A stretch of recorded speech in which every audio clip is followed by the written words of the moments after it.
Hello, everyone. Welcome to another episode of Ask Coach V. And I'm so excited to be here today. Your friend, your coach, Vanda Martin. Hello, Super Coach Ivon. Hey, Coach, and hey, everyone. We're so excited to be here. Those of you that know the series, I'm sure you know it, you love it. This is Ask Coach V, where we do exactly what the title says. I ask Coach V, right? So I go out there, I look at different Facebook groups, and I look on social media, and I look at what our clients are saying and agents everywhere are saying, and we find questions, and we find challenges, and we find real world situations that agents are in right now, and I bring them to a top real estate agent, master coach, and we have a discussion about him, right, Coach? Yes, yes. And of course, now more than ever, with this uncertain market and so many things out there, there's so many questions out there in the world. So I'm excited and I'm ready, Coach. Let's go do this.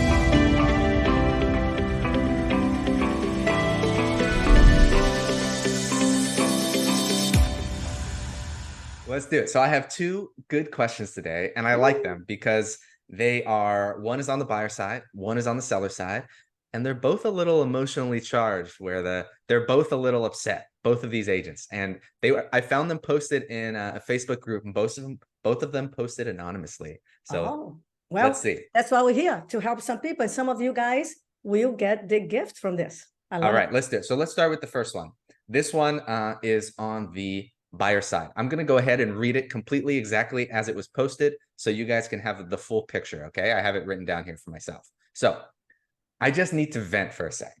I've shown this client at least 8 different properties over the last few weeks, and I've made 2 offers for him, $30,000 under asking price. The first one was countered back a day later, and then the acceptance date, so we moved on to the other property. Now, this one is currently listed at $145,000. The buyer offers $115,000. The seller counters back at $128,000, and the buyer counters back at $120,000. The seller's final counter is $122,000, and the buyer declines.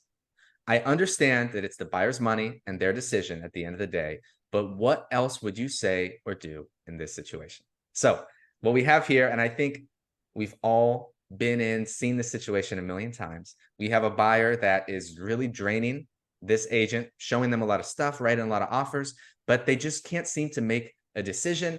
And in the agent's eyes, they're walking away from something over peanuts that they think is just they shouldn't be doing, right? So what would you tell this agent, Coach V?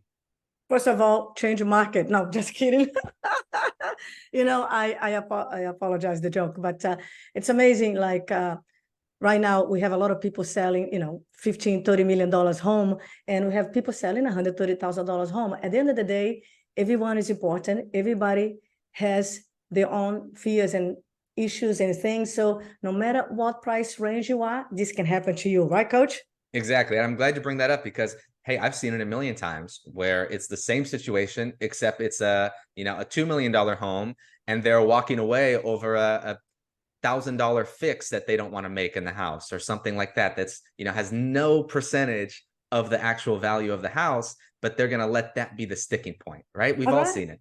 So in this case, what's the difference that they walk away? So in this case, the seller's final counter was 122,000. The buyer counter was 120,000, and they couldn't bridge the gap. So $2,000, less than 1%. Amazing. And Coach, by the way, I sold over 1,000 homes. We had clients at the end of the day fighting for a stove, for an $800 stove. So people are funny. People are strange. Now, let's go here because I'm so glad you brought this question. This is going to help you, a lot of you guys. So please pay attention.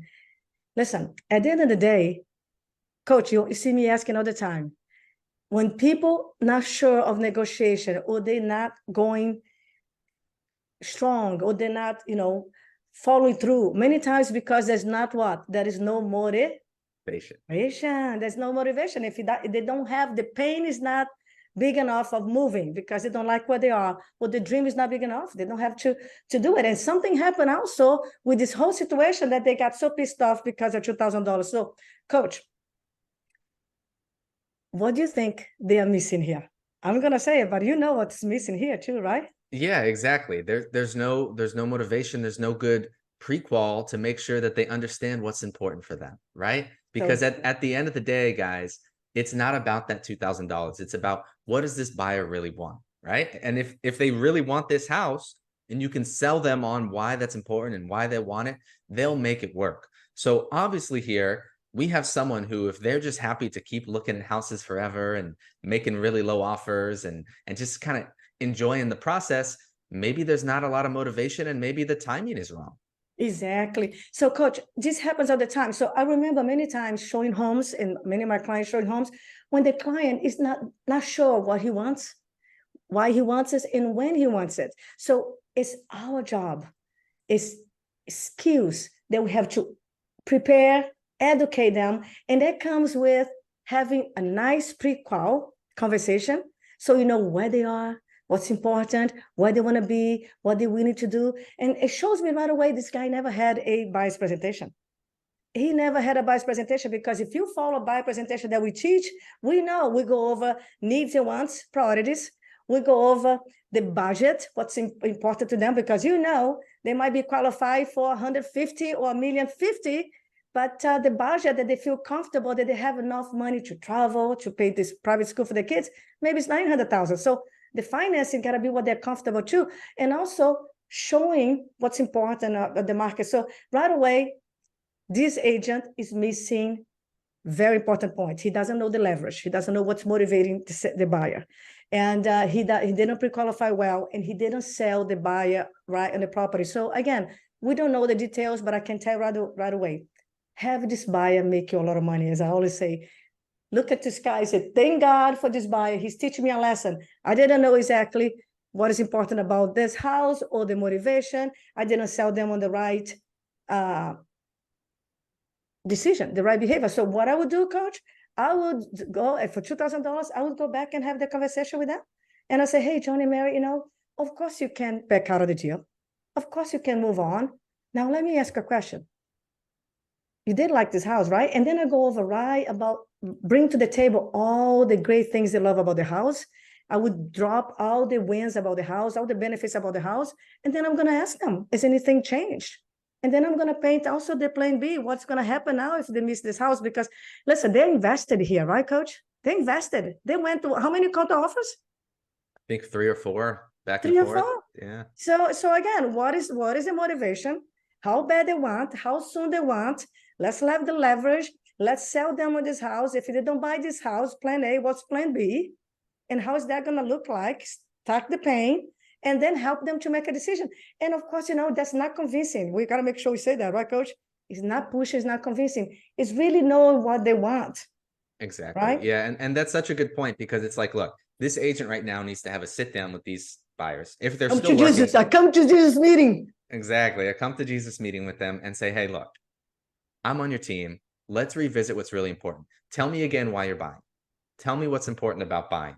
Tell me what you look for, what you need, all these things. Okay, when do you need to do it? Is it by this month, by next month? Because if this buyer is not motivated and doesn't need to buy, and they'll maybe buy if they find a unicorn property with the unicorn price, and they have no timing constraint, like, oh, I need to be there by next month, or I need to be there by October. This is probably not someone that you should be taking out to see homes every week, right, Coach? Exactly. Listen, also have standards. Have standards your buyers. I'll share with you my standard right away, because it's going to make you money.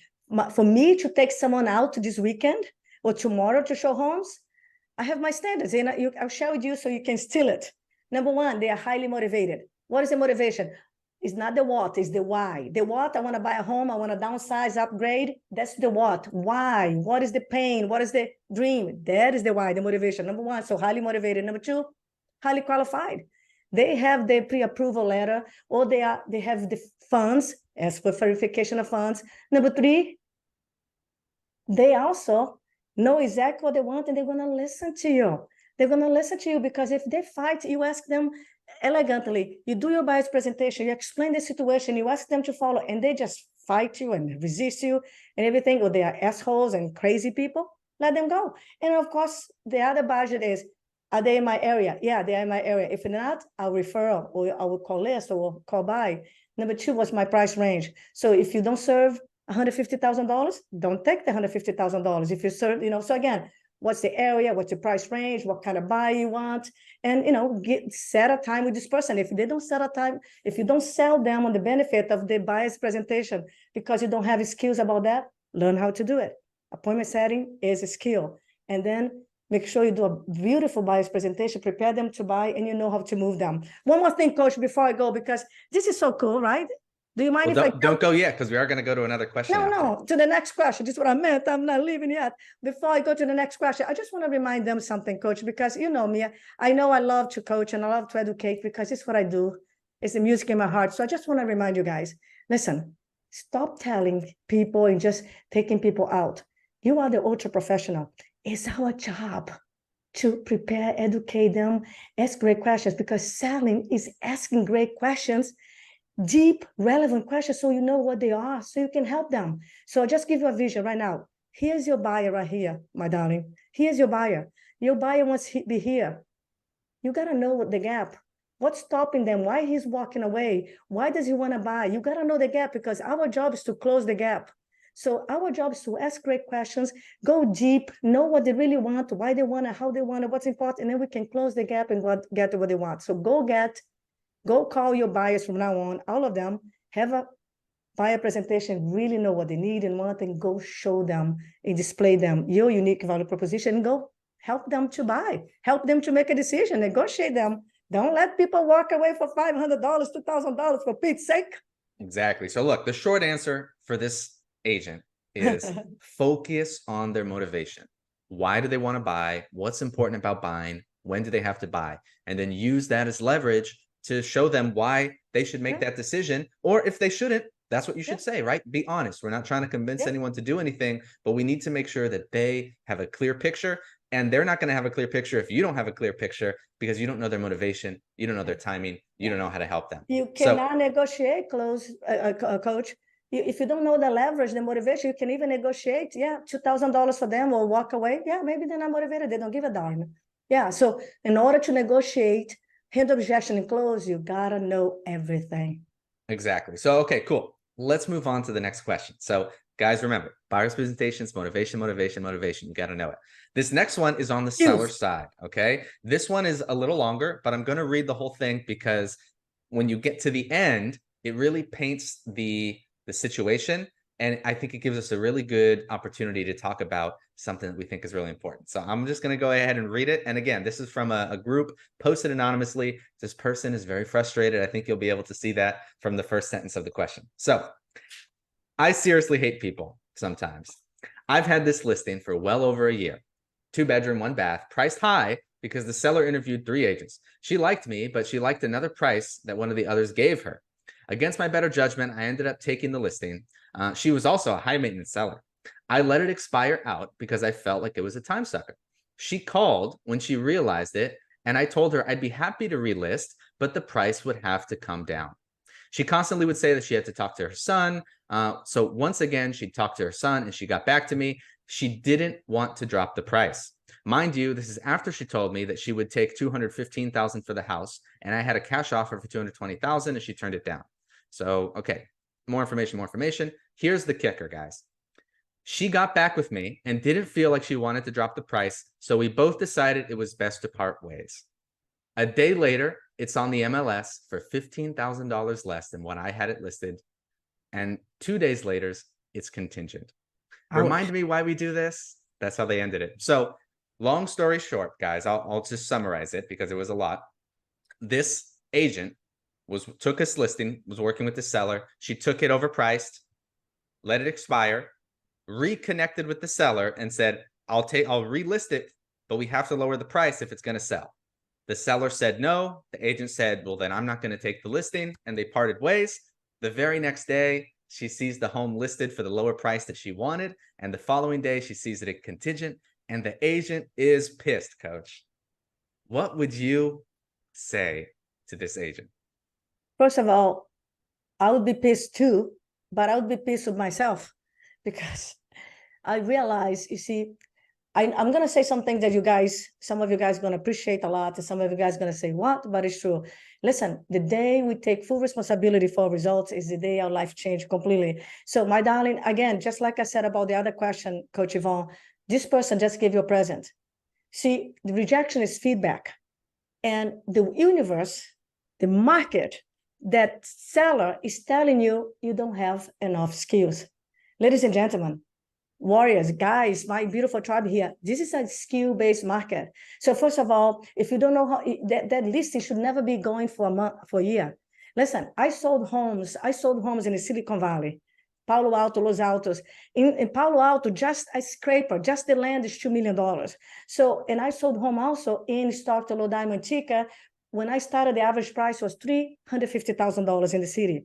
I'm telling you, both market, $350,000 average price in the beginning. Of course, later I sold out the high end. And the other one is 2 million, 3 million, 4 million, 10 million. At the end of the day, if it is priced right, you have the right strategy of marketing, right exposure, and you have the skills of showing and presenting, every home should be sold in a month and a half. If it's not sold in a month and a half to 2 months, you are priced too high. So again, first of all, you didn't price well, and the house didn't sit. They don't sell. We sit in the market for 1 year. That's ridiculous. Every day the client is, so we're doing a disservice, right, Coach Ivon? Exactly. And so, Coach, this agent let it expire, walked away, right? And then reconnected with the seller and said, I'll list it again if you lower the price. The seller said no, but then the next day did exactly that with someone else. So you immediately said, hey, skill issue. Can you talk a little bit about what you mean by that there? Yeah, and that's the second part. I'm so glad you keeping me right on target here. So the first point is you did a disservice by overpricing the home, doing what the seller wants. No doctor, no top producer will let the seller do whatever they want. They hire you because you're supposed to help them and tell them the right strategies. So that's such a good point, right? It's like she is acting as if, hey, I did her a favor by taking the home at the price that she wanted. But the truth is that all you did was hurt that person, right? Disservice. That's a great analogy with the doctor, because you can't go to the doctor and say, hey, doc, I know I need this medication, but I really like that other one. And the doctor says, okay, I'll give you the other one. You're not doing anyone a favor, right? You're hurting both of you. You hurt both of you, because the longer the house stay in the market, less money they're going to get, and more disappointed and pissed off they're going to be with you. So you didn't do a service. So honor that, learn from this. This is great. Now, the other thing, the other skills, you went back, and by the way, yeah, I'll list the home, but I have to have my price. Can you imagine going to a seller like this? First of all, maybe she didn't explain it well. Darling, you need skills so bad. You say, hey, I understand. I'm sorry it didn't work out for you. Now let's do the right way. Let me go explain to you the value of pricing well, and how is that going to bring you the most money. So again, first of all, you didn't know how to explain prices strategy. Make sure you guys watch our videos. This is what we teach at VIP, Coach Ivon, every week. You got to explain and sell them on the strategy of pricing right, and then handle the objection. So she didn't take your price because she didn't see the benefits. Because again, you fail, lack of skills, you fail to demonstrate that pricing right, having the price adjustment to the place that would cause an impact would serve her. So again, skills of communication, skills of handling objection, skills of presenting the price strategy, skills of negotiation, skills of closing. Because if you knew that, you'd sell. Isn't it true, Coach? Exactly. And this is such a key point for us to talk about. And it's such an important hurdle for agents to get over. And let me explain what I mean by that. Please. Because this agent right now is going, buyers are liars. These people suck. They didn't want to do what I told them to do. And they did it me, it's them. They did it with someone else. Terrible. Why do I do this? Right? When the reality is, we need to understand that if we show them that there's enough benefits for them, if we show them that the value is there for them, then of course they're going to do it. And if they don't do it with you and do it with someone else, it's not because they're a bad person. It's because that other person was able to convey that to them, was able to explain that to them in a way that they understood, and was able to sell them on why that's important. And so it really comes down to, hey, it's not about, oh, they just wanted to be jerks to you, right? And not give you the business and do it with someone else. It's because you didn't sell them on the vision. You didn't sell them on the value. So that's what our focus really has to be, guys.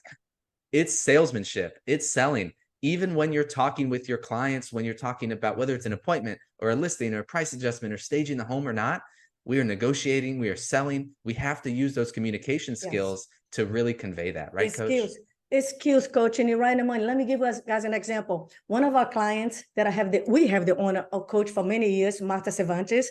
At one point, she was working, and she still does, working in database, her farm, her social media, her online leads, a lot of sources. Then she came to me, she said, Coach, it's time for me to learn the expired lead sources. I said, Martha, you can do it. You know, if you take the time, I'll teach you the skills. We're going to do that. So I start coaching her up on the mindset, the skills, the mindset, the structure, the scripts, everything about expired listings. So let me tell you this. It took her 2.5 months because, again, you're learning a new skills.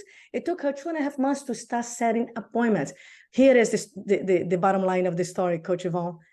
She went to a listing appointment for one. The lady had the house listed $1.5 million. And she had listed with a friend. The friend listed the house that the price that she wanted. So this is just like the story, Coach. So the lady listed the house, super overpriced, almost 1.5 million, to please her friend. Of course, the house didn't sell, expired, and Super Martha Cervantes, elegantly, with skills that we teach and coach, knowing what to do, set the appointment, not only went there, present like a superstar, handle all the objection, explain the situation, got the listing, and got a price adjustment. The listing, instead of 1.4 that was listed, she put at $995, $500,000 price adjustment, and sold, baby, and sold for $1 million, the same price that she did. It comes to show you skills. Of course, you have to have the system structures, but if you lack skills, you're going to be hurt in this market. So you've got to improve the skills, right, Coach Ivon? Exactly. And I think that's a perfect place for us to, finish answering this question. At the end of the day, this agent should take this as a learning opportunity, right? It's not the buyer screwing her over or the seller screwing her over. It's her lack of skills to convey the value of the price adjustment and listing it with her. So guys, all of you watching this, let's make it less personal. It's not about us. Yeah. It's not about them doing something to us, about us, against us. It's about, hey, how can I show the value? How can I show the benefits for them? How can I paint a picture for them so that they're going to do what's best for them? Because it's all about them. I love it. Hey, listen, and I'll finish this, Coach. We know lead generation, lead follow-up is amazing and it's important. Otherwise, you have no cash flow, no business. But if you don't know how to pre-qualify, present, handle rejection, negotiate, and close, you are screwed. So I will do a favor for you. I'll do a favor for yourself. I will challenge you right now. I will say this to you. Consider right now, put in a piece of paper, get a piece of paper and put it. Pre-qualify, presenting, that means you listen presentation, you buy a presentation, pre-qualify, presenting, negotiating, closing, handle objection, grade yourself, because if you're not even 8, you are in trouble in this market because it's our skill based. So thank you for showing up, Coach. You are wonderful. Thank you for you showing up here with me. Yeah, thank you. And guys, I hope you enjoyed this episode of Ask Coach V. Hey, if you liked it, make sure you subscribe, make sure you like it, make sure you share this with someone that you think could get benefit out of it, right? Yeah. Because we cover a lot of great topics. And make sure you're commenting questions you want us to answer. So if there's any particular thing you want us to cover, maybe you'll see it in our next episode. Yeah, Coach. And by the way, do me a favor. Right now, put here, what skills are you feeling weak? Which skills if you improve that skill even 30%, you're going to sell 1-2 more homes per month. Let me know, put it here on the chat, on the comments, and share this with everybody because everyone needs a jolt of energy, of mindset, and a reminder how skill is important. And ring the bell, subscribe for our channel if you haven't done, and I'll see you next time. Thank you, Coach, and we love you. All right, thanks. Bye, everyone. Bye.